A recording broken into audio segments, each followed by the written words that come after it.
Hello, this is Greg Smalley on Pod 366, a weird movies podcast.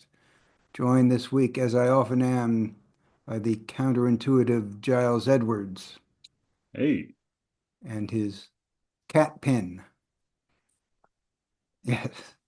And today we're just going to discuss new movie releases. Next week, we will have a guest and author, Paolo Zilati, Italian author who wrote a book in Italian about American horror movies that has just been translated into English. oh, So he will be sort of our Halloween themed guest for the week before Halloween. excellent. But for now, we are simply going to discuss what's up this week, some of what's up this week. Here is our smorgasbord to discuss.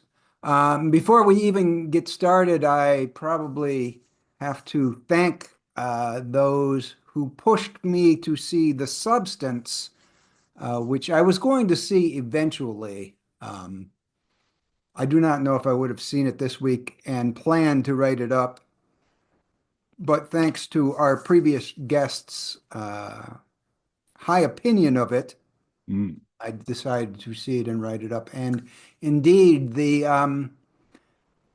early buzz was all good about it, but it made me think that it was a regular horror movie because most of the reporters were kind of coy about what happens at the end and not wanting to spoil things.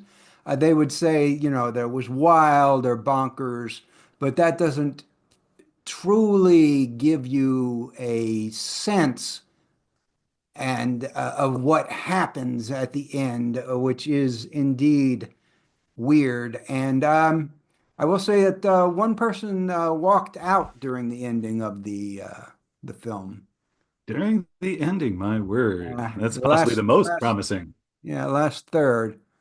So she was able to stick it in through all the bodies splitting open and other people coming out of them. But then it got to the end, she just had to leave.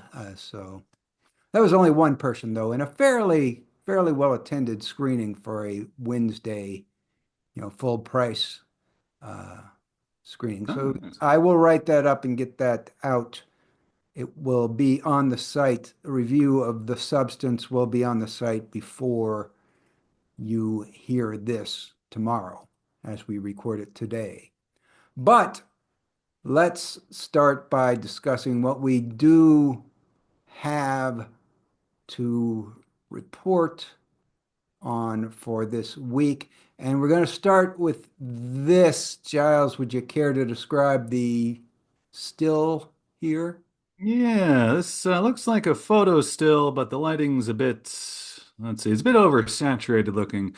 Background could be the either some very nice wall paneling or a perhaps the end of a bed, elegantly carved, deeply stained wood on the floor in the foreground on a gold stripe over maroon carpet are some rather wilted, scruffy looking flowers. If I were to hazard a guess, I'd say they're white roses in a state of disarray, possibly with shards of glass around it, suggesting maybe a broken vase from nearby.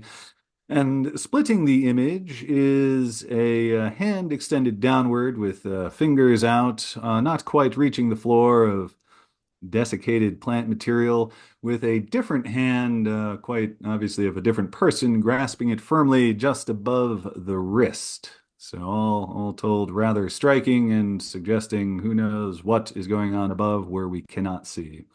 Indeed, and who knows what is going on? Do you know what it is from? Um, I don't. Oh, yes, I do. By It's process of Bygone's Film Resurrection because I have the tab open and there's a photo there. yes, yes. So I, when he first started movies, he was always listed as Gone B, and then they changed it to Be Gone. So I had a little trouble finding him. I know I've seen these movies, and Yeah. so but he this is his third movie. He's done two other movies, both of which were in the weird realm, mainly very noteworthy for his camera work. His second film, A Long Day's Journey into Night, has a 59-minute tracking shot that is very impressively choreographed. There are always weird and poetic elements to his movies, and so he kind of, to me, and I think others, I'm not the only one to make this comparison, but he's kind of like a Chinese Tarkovsky, because they're very slow moving movies with very beautiful images. The one thing he doesn't have is that sense of religion that Tarkovsky put in Hmm. his movies, although there is some mysticism to them. And partly that's because, he's Chinese and he's working in the People's Republic of China, so there are probably some limits on what he can do, although Tarkovsky obviously found ways around that in an even more repressive society. But Hmm. what we have here is his third movie. It's been about 10 years since Long Day's Journey into Night came out. I think it's Looks like 2018 is the date I see here, so certainly getting. So I'm way off. It's 6 years, but a long Oh. time. But apparently, this project has been long gestating. It's been shot already. It has not been completed. It gets a write-up in Variety because some new foreign financing came in and foreign distribution, and so they're going to get it completed. But what I think is really promising about it is this short synopsis that we get in the middle that I'm just going to read straight from Variety. Resurrection tells the story of a woman whose consciousness enters an eternal time zone during a medical procedure.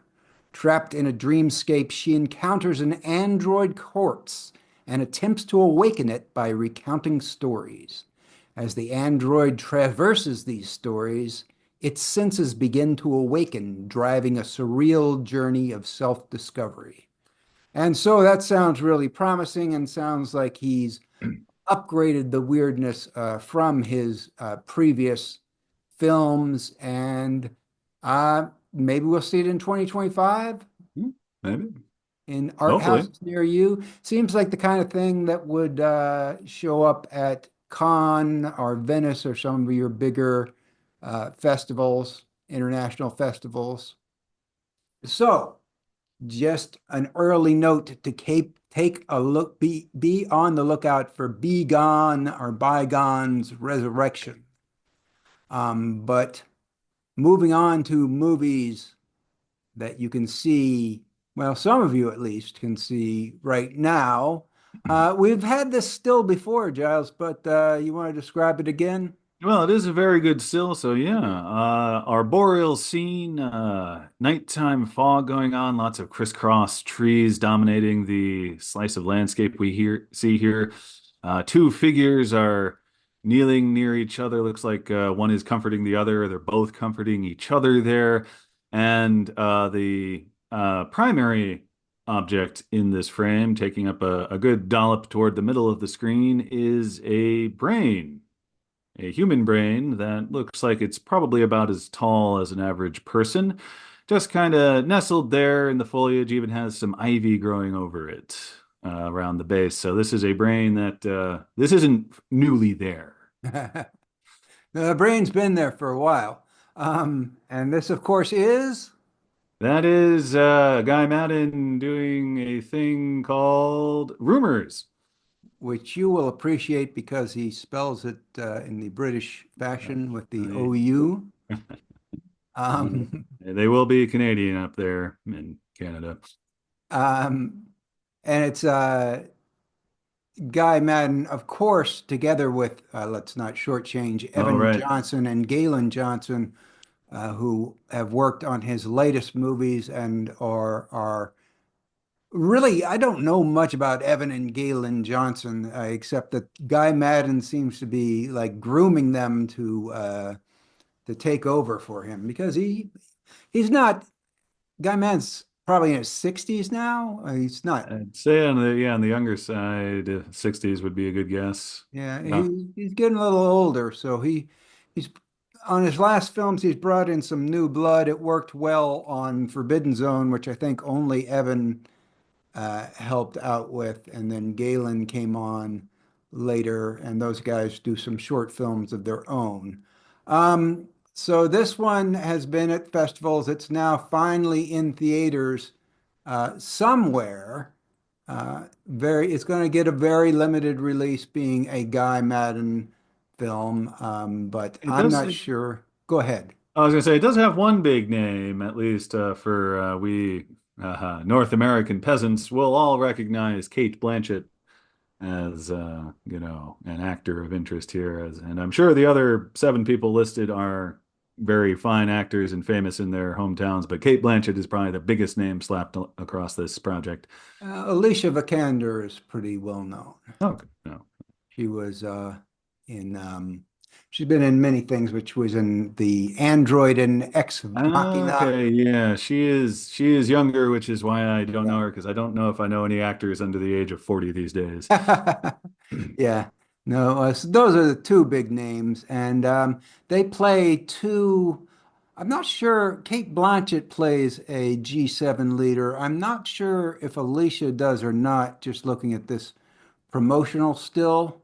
I think she Hmm. may play a different type of character Oh, because she might be, yeah, because it's the seven G7 people are the main cast, and there's an eighth person in the woods area who is they ultimately determined to be a Swedish woman of some variety, and I think that's her. a Swedish woman of some variety. Well, yeah, yeah, they mentioned they think she's, rambling nonsense, and one of them Yeah, eventually comes on, wait a second, no, that's Swedish. it's from the trailer, which, what did you think of the trailer, Giles? I very much enjoyed it. This looks a lot livelier than many Guy Maddin things I've read about in scenes, and I quite liked. I believe it was Hollywood Reporter was quoted calling it a hoot, and I'm all about Guy Maddin's take on something that's a hoot. So Yeah, so the plot, um, all that we really know, it's G7 leaders at a conference. They get sort of isolated and lost in the woods, and maybe they dig up some sort of cursed artifact and yeah, un yeah, there's some bogmen, the ancient mummified in peat, um, you know, phenomenon known, I suspect, to at least paleo students. So yeah, there's some zombie-esque looking stuff going on as well. And as this picture doesn't explain the brain at all, neither does the trailer. And hopefully, well, I imagine they may not explain it too much within the movie itself. Yeah, and so when this debuted at, oh, I don't remember if it was at Con, I think it was at Con. It didn't get the buzz I was hoping for, but we knew it was going to be good. Now that it's finally finished its festival run and come out, the uh, um, critics' ratings are pretty good, 80% positive on Rotten Tomatoes. And we got some nice quotes here, like a wonderfully surreal farce that also might be, bizarrely enough, the trio of filmmakers' most accessible work ever. Nice. That is from Barry Hertz of the Globe and Mail, which I believe that might be Toronto. I'm not sure. Toronto Globe and Mail. Sounds correct. There's some. Peter Howell of the Toronto Star says it's the funniest flick from Canada's surreal satirist Guy Maddin. Gets a huge assist from co-directors Evan and Galen Johnson. Here's similar idea. Also has the greatest commercial potential for a Madden movie, which could be the weirdest thing about it. If you watch the trailer, which you can see at the official site, which we'll link, um, at least on the blog post, we'll link it. You'll see it's not one of those retro movies where he's doing it in the style of the 20s or 30s or even 40s. It has mostly a more contemporary look, although there apparently is some sort of segment in black and white. But It's not like one of his silent movies Right.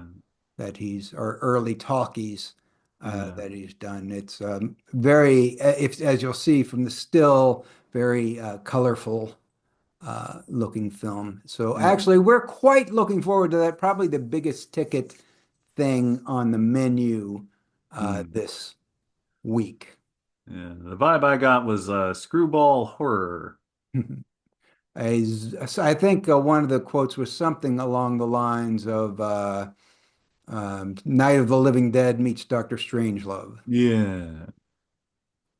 But here's another one, Giles. You want to describe this poster? I'll do my best. Okay, so I think we've got a sort of seaside thing going. There's a fella in the lower right-hand side making a dance style gesture at a slight angle in front of some still waters with a hazy, semi-bright sky. To the left of this fella is the title and the director, and then taking up, I think, probably about the entire top half is a pair of individuals in a sort of front embrace with a woman kind of, swooned or reclined looking in the arms of a bearded fellow. And emerging from this pair of either very tired or very much in love individuals are any number of, it's like hand-drawn birds that also occupy the same sky as the dance form figure below the pair of embracing individuals. All right. And it's called, Yeah, what is it called? It's called Once Again for the Very First Time. as you can see right there in front of you. And so this is it's described as a hip hop fantasia. It's got the man is I think he's described as an urban street dancer, and the woman is a poet slash rap battle. Uh, so that's, improvisational rap battle artist. It appears to be a love story, appears to be very, very experimental. Mm. It is from, I'll probably mangle his name, but we're going to say Boaz Yakin, who is an interesting director. He started out with a movie called Fresh, which was a very cool little um, sort of twist-filled urban drama about a young boy, very young boy, involved in a gang drug dealing caper, and mentored by Samuel L. Jackson in that movie. And that was a very, very mainstream, but a very well done little urban drama. And then he went on to do some very mainstream movies like Remember the Titans and some other things. And now he's doing what is very clearly if you watch the trailer, very clearly a very experimental type of movie. And you don't see these kinds of experimental movies often in the hip hop idiom, which is certainly one of the reasons why this caught my eye. Did you see the trailer, Giles? I did, and yeah, had a certainly wasn't shy about using surreal and dreamlike imagery Hmm. at the drop of a hat. It seemed, only judging from the quick condensed version presented. The rap battle segments sounded compelling to me, and the dance angle looked impressive. So, as you say, this is definitely a movie he wants to make, and seems to be doing what he wants for it. So I'm always at least a little excited when filmmakers take that take that route. And there's some nice some of the scenes in the trailer look a little low budget. I think the scene where the male is sort of falling through Yeah. space looks a little cheap. Well, not every director has a vineyard to sell to finance their dreams, so But other ones, there's a movie where the woman, or actually I think as a young girl, turns into a puff of birds, looks pretty cool. Scene. Not many reviews on it. One review calls it a perplexing and disorienting piece of storytelling, but Okay. also a thrilling experience. And generally, yeah, the experimental movie, it's probably going to have its ups and downs and so forth. Sort of a similar movie that's much more mainstream that I'll just mention in this context, people may know, is a guy called Pharrell Williams, who I'm not entirely familiar with, but I believe he's a either R&B or hip hop singer, has released a biopic, an autobiographical biopic, with the catch being that it's done in Lego. We did not feature that one because that seems almost uh, not so much weird as kind of a gimmick. Um, Huh. I don't know. I don't know, but it may be something people, if you're interested in Pharrell Williams, certainly people are going to check it out. It's a cool idea, and it's a weird idea in concept. I just wasn't convinced that it was going to be a weird movie, more of like a biopic told in a unconventional format. Yeah. I've seen stop motion with Lego and it's it's always impressive because it's that's a rigid format for taking still since those things only bend They don't one bend. way or another. All right. Geez, have we discussed this yet?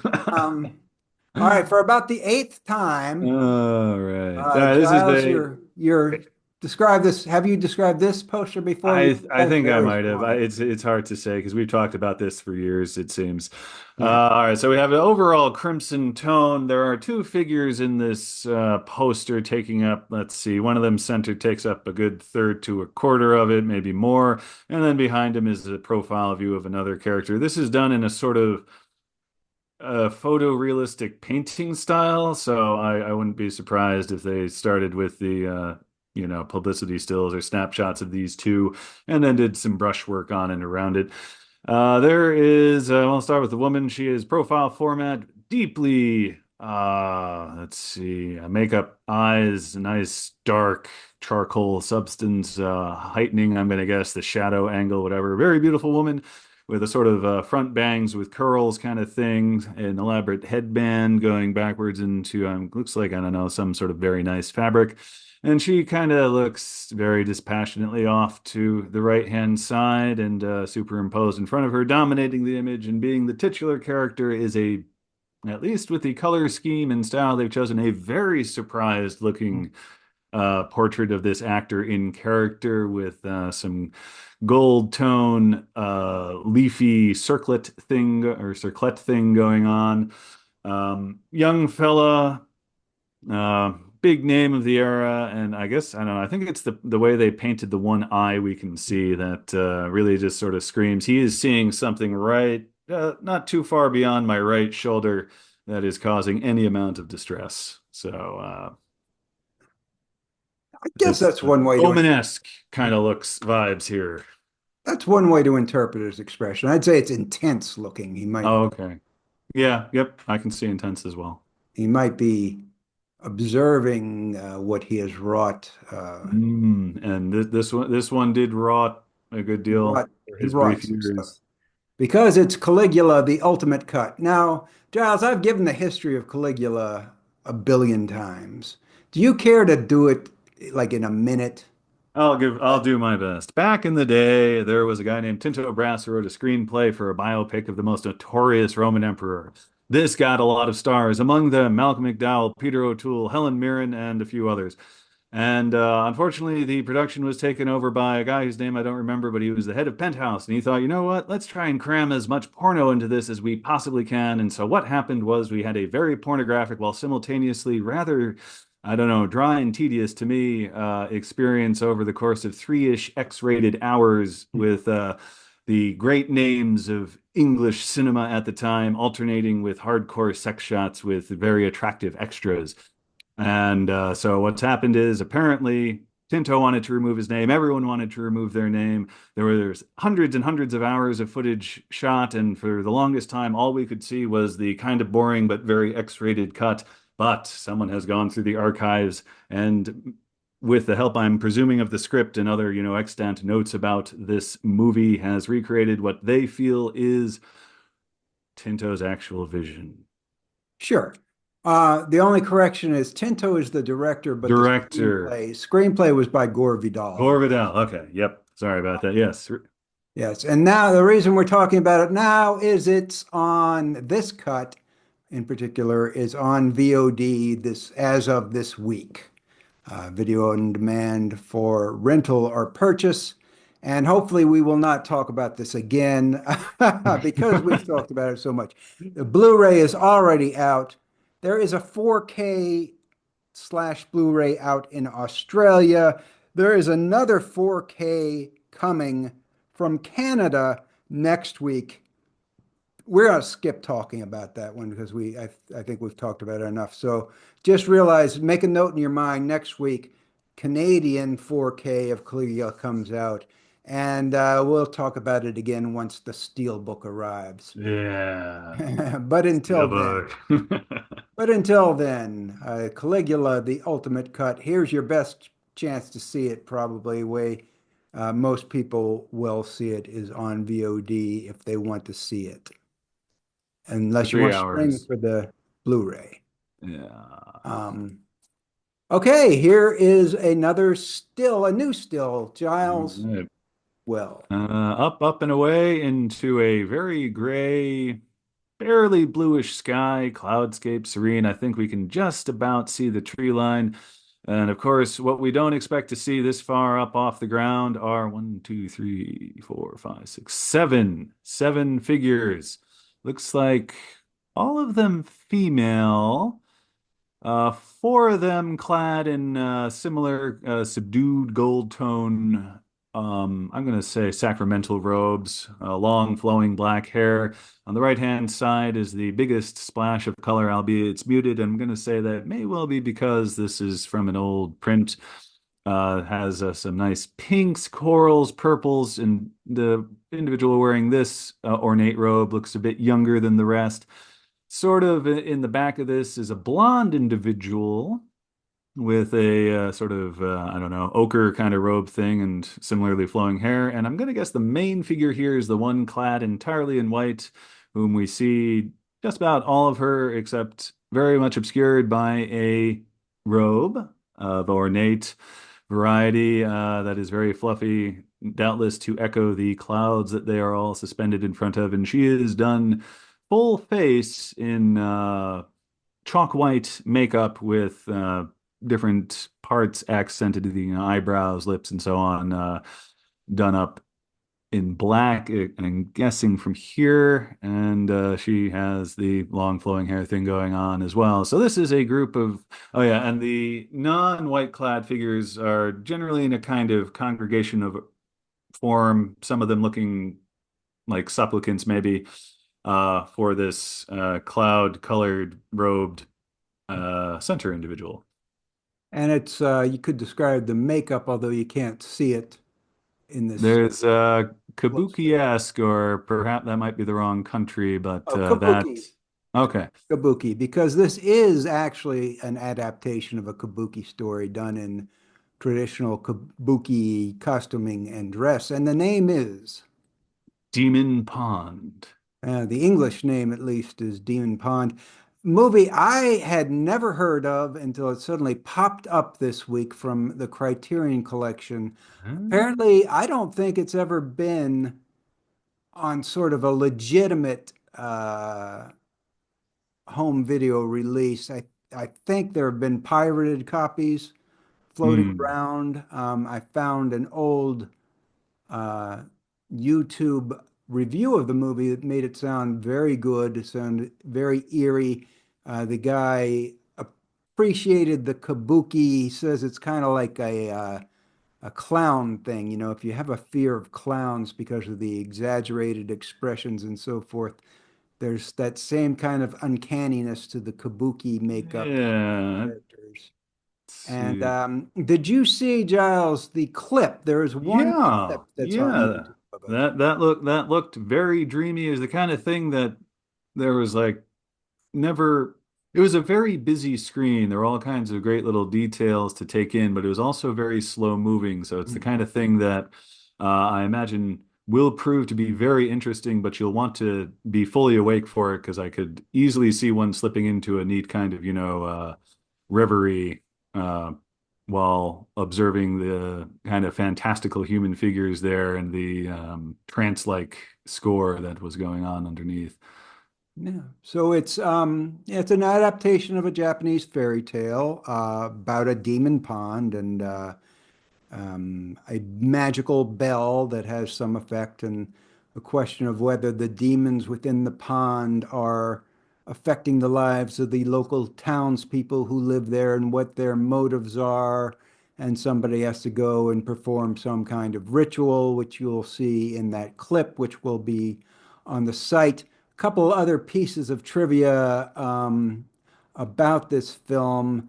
The main character you see Ah, there in that still, the who is the Pond Princess, I think, is actually played by a man, yeah. I've Mansaburo seen this. Bando, famous Japanese uh, kabuki actor and who specialized in women's roles, or did a lot of women's roles. I don't know if he Yeah. specialized in them, but he did a lot. And the movie's also praised for that synth score from Isao Tomita that Giles referred to, which does have a very dream-like effect. Any closing words on this? Well, no, looks intriguing, and I did recently become a member of the Barnes and Noble discount club, and I believe last I was there not long ago, they were still having their Criterion sale, so I might Hmm. take advantage of that again. But yeah, looks really cool, and I like synth scores, unlike perhaps other people working at this website, so that's a plus for me. I like them when they're ambient type Ah, gotcha. Yeah. ones. I don't like pop disco. Oh, okay. Yeah. That's not unreasonable. I'm very cool with ambient synth, and this is from 1979, so it's in an early, Yeah. experimental system. Okay, the final one we have to discuss. I have no idea how weird this is. Haven't seen it. Giles, quickly, the cover of this Yes, this Blu-ray. is 4K Ultra HD, and what we see is a very, I don't know, very aqua. Oh, okay, because yes, this is water, very Mhm. aquamarine, shallow water, and slicing the still bit of pond, I'm guessing, from the top left to the bottom right, is the extended arm of a young woman. Sort of fluffy knit sweater thing bunched up to her elbow, and a rather long, either a series of bracelets or one long bracelet before we reach a kind of wanly bent hand, which to me strongly suggests that this is the arm of a dead person. And it's Brick by Ryan Johnson, not Ryan Johnson, starring a young Joseph Gordon-Levitt, young when he was, I guess he's playing a high schooler. For some reason, I think you've seen this, Giles. Am I wrong? I haven't, but Shane Wilson has and advises that we must see it, although he gave it only a capsule status. Yeah, so Shane Wilson calls it a must-see. The sort of gimmick here is it's a set in a high school, but everybody acts like they're in a Dashiell Hammett, Raymond Chandler, hard-boiled film noir story from the 40s. Um, and I think that's it. Probably didn't just Shane obviously liked it enough to give it a must-see, but probably didn't think that that one little gimmick to it made it weird enough. It is in a Blu-ray now. Probably should mention something about that. It's from Kino, and it's been released on Blu-ray before, but this is a new remaster approved by the director, and there's a new commentary by professor and film scholar Jason A. Nay. Like I say, it's from Cri- or from Kino, so there are a lot of extras that have been previously done. Also, this is 4K, it's the 4K slash Blu-ray thing that you expect.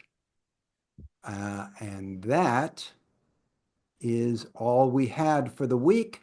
Um, Next week, again, let me say Paolo Zilati is going to come on to talk general horror movies with us. He interviewed a lot of horror directors, and I'll give Giles a list of who he had, so maybe Giles can prepare some questions on specific directors that he's talked to. Um, Other than that, Rumors out this week. That's a good one to look for if it's in your neighborhood. The Substance. Also, I'm going to jump on the bandwagon recommending. Giles, any closing words in our less than 1 minute? No, well, I'm just grateful that we're able to cut ourselves off before Zoom does. All right. And And happy viewing out there, everybody. or we could just kind of stretch it out, stretch it out. That's true because we always do forget to say remember to like, subscribe, and tell all your friends about it. And we still have a book for sale, and lots of people love the website, and you should make more people love it. And well, this is a longer minute than I remember, so Well, there you go. Hey, we'll just end it with a stay weird, and we won't be cut off automatically. Weird. Yeah, I guess that is the word for it. Weird.